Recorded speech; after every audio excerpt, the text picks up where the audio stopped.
한번 따라 하실까요? 평안하여 든든히 서가는 교회. 평안하여 든든히 서가는 교회. 2025년 새해 첫 주일 예배에 딴 곳에 가지 않고 주님 앞에 나와 예배하는 여러분을 우리 주님의 이름으로 진심으로 환영합니다. 특별히 눈이 많이 옴에도 불구하고 그 눈은 많이 오는 것을 뚫고 예배하러 오신 여러분의 삶에 우리 하나님의 특별한 인도하심과 보호하심이 넘치는 한 해가 되기를 소망합니다. 2015년 희망과 소망이 넘치고 기도가 응답되고 하나님의 보호하심과 동행하심, 인도하심이 여러분을 따라갔으면 좋겠습니다. 2025년 우리 교회의 표현은 성령의 능력으로 부흥하는 교회입니다. 인구가 줄고 기독교는 많은 사람들에게 지탄을 받고 날이 갈수록 교회는 작아지고 줄어드는 시대에 작년에 하나님께서 우리 교회에 은혜를 주시어서 작은 교회지만 그래도 뒤로 가지 않고 조금씩이라도 앞으로 가게 도와주시고 추수감사주일에 행하였던 아름다운 동행 전도 축제를 통하여 많은 영혼들을 구원할 수 있게 하여 주셔서 얼마나 고맙고 감사한지 모르겠습니다. 2025년에도 그 여세를 이어서 우리 교회가 줄어드는 교회가 아니라 건건히 생명력을 유지하는 교회가 아니라 우리 하나님의 놀라운 은혜를 입는 교회가 되었으면 좋겠습니다. 상반기에는 작년에 이어 올해를 연착륙하기 위하여 평안하여 든든히 서가는 교회가 되고 하반기에는 성령의 강력한 기름 부으심과 충만히 임하시는 능력으로 우리 교회가 부흥했으면 좋겠습니다. 수가 더 많아지는 교회, 부흥하는 교회가 되기 이전에 먼저 올 한 해 우리 교회가 평안하여 든든히 서가는 교회가 되었으면 좋겠습니다. 성령의 능력으로 부흥하는 교회의 기초를 다듬기 위하여 먼저 평안하여 든든히 서가는 교회와 여러분의 가정과 저와 여러분이 되기를 축복합니다. 그런데 이 일은 단순히 소망하는 것만으로는 이루어지지 않습니다. 그렇다면 평안하여 든든히 서갈 뿐만 아니라 성령의 능력으로 수가 더 많아지고 부흥해지는 하반기를 향하여 달려가기 위해서 저와 여러분이 먼저 해야 할 일은 무엇일까요? 따라 하시겠습니다. 여호와를 경외하는 교회. 여호와를 경외하는 교회. 교회는 뭐니 해도 평안이 있어야 합니다. 그래야 세상에 시달리고 세파에 지친 영혼들이 교회에 와서 예배드리고 안식과 쉼을 얻을 수 있기 때문입니다. 그런데 오늘날의 교회가 어떻습니까? 평안하지 않고 맨날 찢고 볶고 싸웁니다. 교회에 가면 평안을 얻어 돌아와야 하는데 시험 들어오고 마음의 원망과 불평을 담아오고 맨날 뚜껑이 열리고 18, 19이 올라오는 마음을 가지고 집으로 돌아오게 된다면 그것은 비극입니다. 오늘날 왜 전도가 안 될까요? 왜 세상 사람들이 교회를 싫어할까요? 바깥에서 보니 교회가 평안을 잃어버렸고 평안이 없는 교회였기 때문에 그렇습니다. 그러므로 올 한 해 저와 여러분은 우리의 영혼의 평안함을 위하여 우리의 삶의 하나님의 놀라운 은혜를 위하여 우리의 울타리인 교회와 이 나라가 평안하도록 열심히 기도해야 합니다. 시편 122편 6절 7절 말씀 시작. 예루살렘을 위하여 평안을 구하라. 예루살렘을 사랑하는 자는 형통하리로다. 내 성 안에는 평안이 있고 내 궁중에는 형통함이 있을지어다. 교회가 평안해야 가정이 편안합니다. 나라가 평안해야 저와 여러분의 삶이 평안할 수 있습니다. 그런데 문제는 교회가 평안하여 든든히 서간다는 말은 문자적으로는 좋은 의미지만 영적으로는 그 안에 뭔가 문제가 생길 가능성이 있는 표현이기도 합니다. 왜 그럴까요? 평안하면 어떻게 될까요? 방심합니다. 느슨해집니다. 무디어집니다. 편하게 대충 그리고 그럭저럭 살고 싶어지는 것이 바로 우리 인간입니다. 작년에 하나님이 내 사업에 우리 가정에 우리 교회에 은혜를 주셨으니 올 한 해는 누리자, 먹고 놀자, 대충 지나가자 하는 순간 작년에 이어서 올해에도 지속될 줄 알았던 여러분 평안함과 든든히 서가는 것은 무너질 수 있습니다. 평안하게 되면 사람의 심리가 참 이상해서 평안을 주신 분을 바라보는 것이 아니라 평안 자체만을 바라보며 저와 여러분의 손이 풀어지고 마음이 이상해집니다. 그러므로 평안하여 든든히 서가는 교회는 평안할 때 하나님께서 복을 주시고 은혜를 주실 그때에도 그 은혜만 바라보고 그 복만 바라볼 것이 아니라 주신 분을 잊어버리는 것이 아니라 그 분을 바라보아야 합니다.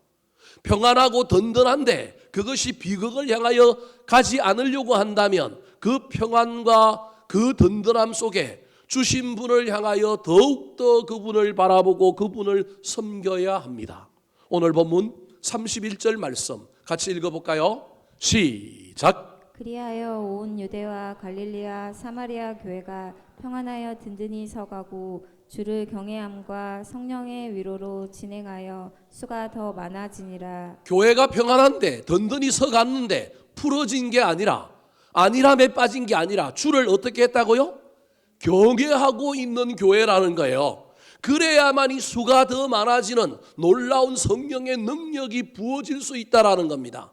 잠시 성장을 이루었다고 잠시 평안함과 든든함이 있다고 만족해버리고 이만하면 됐다고 하는 순간 큰일 납니다. 주를 경외해야 합니다. 경외라는 말은 공경하고 두려워하는 마음입니다. 초대교회 성도들은 교회의 건세와 살아계신 예수 그리스도의 능력을 통해 하나님을 두려워할 줄 알았습니다. 그 두려움은 공포의 두려움이 아니라 존경의 두려움, 경건한 두려움이요 신령한 두려움이었습니다. 코람데오, 즉 내가 지금 하나님 앞에 서 있다라고 하는 신전의식에서 나오는 두려움, 하나님이 살아계시다, 하나님이 불꽃 같은 두 눈으로 우리를 보고 계시다, 주신 분이 하나님이다, 이것을 잊어버리지 않고 바라보고 있는 것이 경외함입니다. 그러므로 경외함이라고 하는 이 말 밑바닥에는 무엇이 담겨 있느냐 하면 주님이 주셨습니다. 주님이 주인입니다 라고 하는 말이 담겨 있습니다. 평안하여 든든히 서가는데 평안함과 든든함만 바라보고 누리고 그냥 널브러진 것이 아니라 주신 분이 하나님이다, 주인을 인정하고 그 주인을 바라보는 상태가 평안함과 든든함에도 사라지지 않고 있는 것입니다. 다르게 얘기하면 평안하고 든든하지만 교회의 주인이, 내 인생의 주인이 누구냐? 우리 하나님이다. 나는 여전히 그 하나님을 섬긴다, 그 하나님이 보고 계시다 라고 하는 그 믿음의 사람들이 있는 공동체는 성령님의 능력이 부어집니다.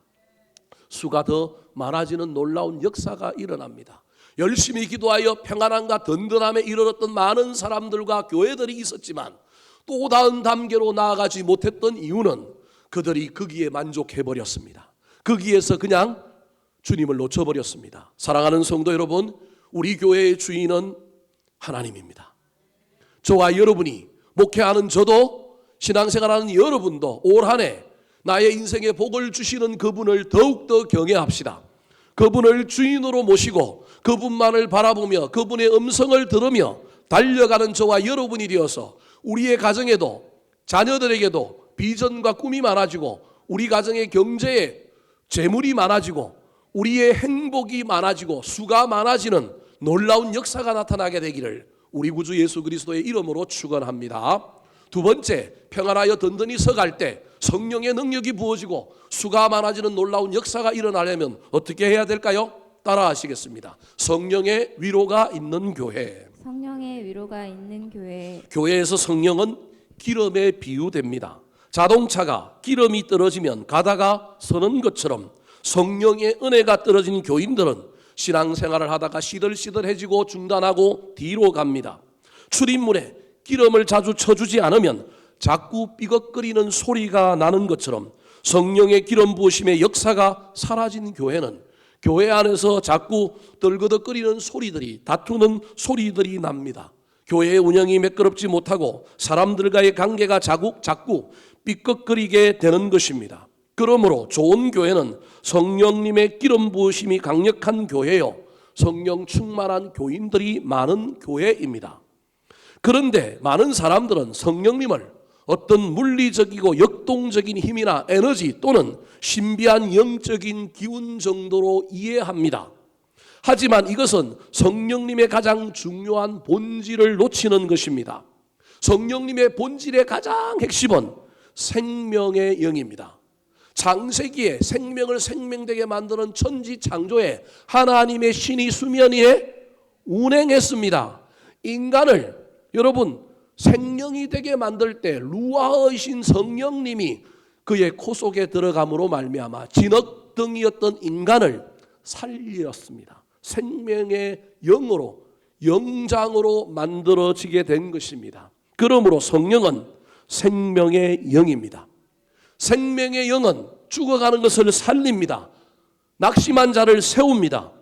성령님의 본질은 생명의 영인 동시에 그 생명의 영은 위로하고 살리는 영입니다. 위로하고 격려하여 용기를 북돋움으로 말미암아 강한 생명력이 살아나고 약동하게 하시는 분이 성령님입니다. 그래서 우리는 성령님을 보혜사라고 부릅니다.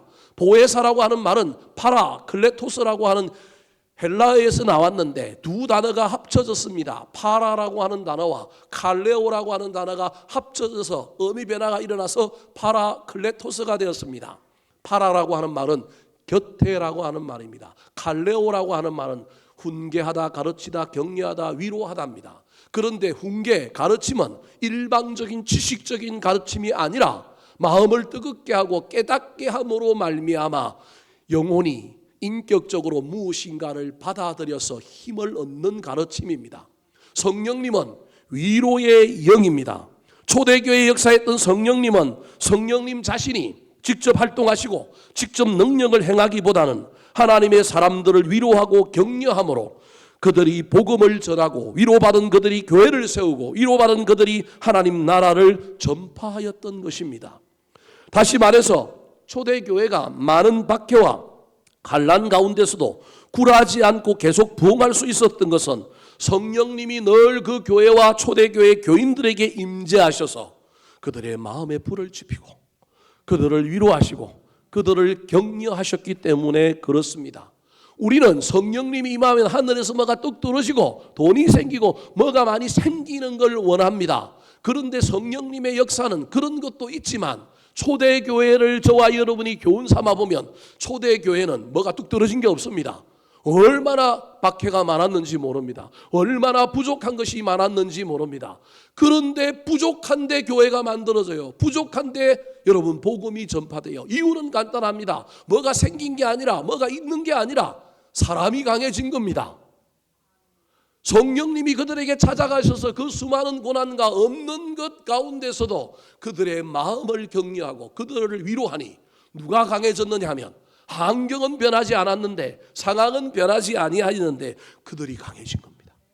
그래서 그들은요 성령님의 위로로 말미암아 우리는 환경을 변화시켜 달라고 뭔가가 우리한테 주어지게 해달라고 기도했는데 성령님은 그들을 강하게 만들어주시고 그들을 위로하고 건면하여 그들을 생명력이 강하게 만들어주므로 고난을 돌파하게 만들었습니다. 고난에 직면하게 만들었습니다. 고난을 이기게 만들었던 것입니다. 그래서 뭔가가 생기는 것도 성령의 역사지만 여러분 생기는 것의 가장 중요한 밑바탕이 저와 여러분이어야 합니다. 내 마음에, 내 인격에, 내 삶에 성령님의 위로로 말미암아 놀라운 능력이 생기게 되면 환경도 상황도 이기고 넘어서게 되는 것입니다. 31절 말씀 다시 한번 읽어볼까요? 시작. 그리하여 온 유대와 갈릴리아 사마리아 교회가 평안하여 든든히 서가고 주를 경외함과 성령의 위로로 진행하여 수가 더 많아지니라. 교회가 평안하고 든든했지만 주를 경외하는 것, 주님이 우리 인생의 주인임을 잊지 않는 사람들이었습니다. 여전히 주님을 바라보고 불꽃 같은 주님이 우리 눈으로 보고 있다는 사실을 기억하며 살았습니다. 그럼에도 불구하고 그들의 인생에 고난은 있었습니다. 그런데 그 고난을 없애주신 것이 아니라 성령님이 찾아오셔서 그들을 위로해 주셨습니다. 그랬더니 그들이 가만 앉아 있지 못하고 성령의 위로로 뭐 했다고요? 진행했다. 성령님의 위로를 받는 사람은 단순히 위로를 받아서 눈물을 훔치는 정도가 아니라 일어나서 뭐 한다고요? 진행합니다. 이게 성령님의 생명의 영의 특징입니다. 위로하여 마음에 힘을 줄 뿐만 아니라 그 마음이 나를 일으켜서 진행합니다. 고난이 있어도 환난이 있어도 진행합니다. 여러분, 그 위로받고 진행하는 사람을 하늘에 계신 우리 하나님이, 성령님이 가만 내버려 두실까요? 영광 받으시는 우리 주님께서 그들에게 능력을 더하여 주시지 않겠습니까? 그때 수가 더 많아지는 역사가 일어나는 것입니다. 사랑하는 성도 여러분, 2025년 여러분의 인생길에 어떤 일들이 나타날지 알 수가 없습니다. 기도하여 바꾸어 달라고, 기도하여 해결되게 해달라고 열심히 기도하시기 바랍니다. 그런데 때로는 주님께서 찾아오셔서 내 마음을 강하게 하여 주시고 나를 위로하여 주실 때 큰 힘을 얻으시기 바랍니다. 상황이 바뀌지 않아도 내 내면이 변하고 내 인격이 변하고 내 영성이 변하여 삶의 현장으로 진행하여 달려가시기 바랍니다. 하나님이 힘을 보태주실 것입니다. 놀라운 일들을 펼쳐주실 것입니다. 그리하여 수가 더 많아지는 놀라운 일에 나아가는 저와 여러분이 되기를 예수님의 이름으로 축원합니다. 마지막입니다. 평안하여 든든히 서가는 교회가 성령의 능력을 입고 수가 더 많아지는 부흥을 경험하기 위해서는 어떻게 해야 될까요? 따라 하시겠습니다. 진행하여 수가 더 많아지는 교회. 진행하여 수가 더 많아지는 교회. 잘 되는 공동체는 안 돼, 하면 큰일 나라고 하기보다는 해봐, 할 수 있어, 하면 된다, 해보자. 부정이 아니라 긍정과 격려가 가득 찬 곳입니다. 텔레비전을 볼 때 개그맨들이 흔히 하는 이야기들 중에 또는 기업체의 어떤 결제를 받는 장면들 중에 제 눈에 늘 들어오는 말이 야, 어서 진행해. 여러분, 이 말이 얼마나 좋은 말인지 아십니까?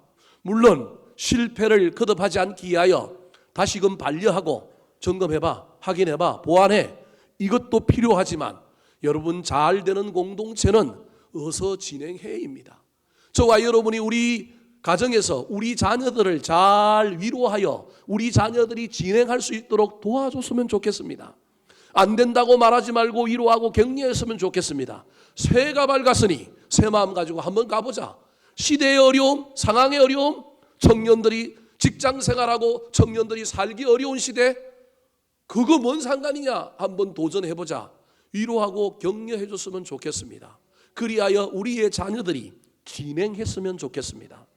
우리나라도 어려운 가운데 있지만 수출을 향하여 국격을 높이기 위하여 우리나라가 진행했으면 좋겠습니다.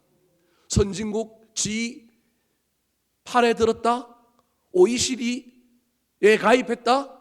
여러분, 평안하여 든든한 가운데 저와 여러분이 우리나라가 그 평안함에 너무 안주하고 있는지도 모릅니다.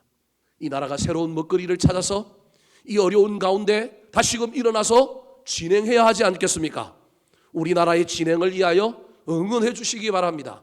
교회도 진행해야 합니다. 멈추어 있으면 안 됩니다. 시대가 어렵다고, 인구가 절벽이라고, 젊은 사람들이 교회 안 온다고? 아닙니다. 진행해야 합니다. 31절 말씀 다시 읽어볼까요? 자, 시작. 그리하여 온 유대와 갈릴리와 사마리아 교회가 평안하여 든든히 서가고 주를 경외함과 성령의 위로로 진행하여 수가 더 많아지니라. 진행한다는 말은 살아있다는 말입니다. 움직인다는 말입니다. 앞으로 나아간다는 말입니다. 어제보다 오늘이, 이전보다 지금이 더 역동적이고 미래의 희망과 소망을 가지고 달려간다라고 하는 표현이 진행입니다. 이 말하면 됐다, 잘했다, 중요한 말이지만 여러분, 그 다음에 또 이야기하시기 바랍니다. 더 해보자, 더 달려가보자. 교회가 든든히 세워진 이유는 하나님이 일을 하라고 세워주신 것 아니겠습니까? 나 혼자 잘 먹고 잘 살라고 복을 주셨을까요? 복을 주신 이유가 있지 않겠습니까? 주님을 경외하는 사람은 또 다른 우리 주님이 기뻐하시는 일을 발견하지 않겠습니까? 주님이 주인인데 그 주님을 주인으로 모시고 내가 나아가다 보니 주님이 원하시는 일들이 있더라 발견되어지는 사람, 진행하는 사람입니다. 위로만 받지 말고 받은 위로로 다른 사람과 세상을 위로함으로 진행하여 나아가야 하지 않겠습니까? 가만히 있는 것, 조용한 것, 할 일이 없는 것, 그것은 평안이 아닙니다. 복이 아닙니다. 가만히 있는 것은 좋은 일이 아닙니다. 일하고 동적으로 움직이는 것이 좋은 일입니다. 저는 우리 덕양중앙교회가 작은 교회요, 재정도 부족하지만 우리 교회가 진행했으면 좋겠습니다. 사역을 펼쳐감에 있어서 안 되는 일이 있더라도 살려보려고 애를 썼으면 좋겠습니다. 우리 장로님들에게 이번 사역이 잘 해오다가 잘 안 돼가는데 한번 살려보십시오. 살려보다가 안 되면 포기합시다. 왜냐하면 거기에 에너지를 쏟고 있다가 패배의식에 들면 안 되니까. 그러나 포기한다고 할지라도 살려보는 데까지 살려봐야 되지 않겠습니까? 살려보다가 안 되면 포기하면, 하나를 포기했으면 또 다른 하나를 새롭게 시작해야 되지 않겠습니까? 부족하지만 많이 생기고 뭔가 만들어지면 일을 하리라 절대 못합니다. 지금 상하게 못하는 일은 나중에도 못할 가능성이 있습니다. 내가 출세하면, 내가 돈 벌면, 내가 뭐가 되고 나면 뭘 하리라. 아닙니다. 인간은 끝없는 욕망의 존재입니다. 거기 가면 또 다른 것이 채워져야 되고 또 다른 것을 이루어야 한다고 생각하는 것이 저와 여러분입니다. 그러므로 현재 우리 교회가 할 수만 있다면 세상을 향하여, 선교지를 향하여, 이 사회를 향하여 우리 교회가 할 수 있는 일이 뭔가, 진행하며 나가야 될 일들이 무엇인가 늘 살피고 도전하며 나아갔으면 좋겠습니다. 하나님 일을 한다는데 우리 하나님이 가만 계실까요? 자식이 뭘 해보겠다고 실패를 거듭해도 계속해서 뭘 해보겠다고 하는데 부모가 가만히 있겠어요? 진짜 부모라면 대출을 받아서라도, 집을 담보로 해서라도, 그가 대충 사는 게 아니라 그가 열심히 했는데, 때를 잘못 만나서 열심히 했는데 뭐가 잘 안 됐다고 한다면, 또 일어나서 하겠다고 한다면, 여러분 부모가 그거 말려야 되겠습니까? 도와줘야 되겠습니까? 도와줘야 되지 않겠습니까? 우리 하나님이 그런 분입니다.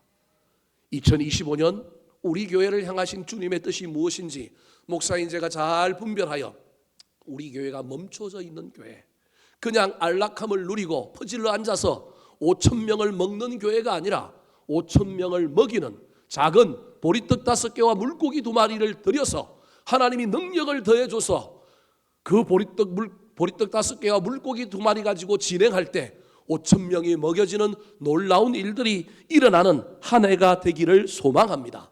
말씀을 마치려고 합니다. 숫자는 하나님의 영역입니다. 우리는 평안하여 든든히 서가는 교회를 바라보며 달려갈 뿐만 아니라 그때 주를 경외해야 합니다. 주님을 주인으로 삼아야 합니다. 성령의 위로하심을 사모하며 달려가야 됩니다. 성령의 위로함을 받았다고 한다면 멈추어 그냥 만족하지 말고 진행하여 나아갈 때 성령님께서 우리 교회에, 저와 여러분의 가정에, 우리 자녀들에게, 우리의 직장과 사업에 수가 많아지게 하는 놀라운 일들을 경험하는 우리 교회와 여러분과 우리 자녀들, 직장과 사업장이 되기를 예수님의 이름으로 축복합니다.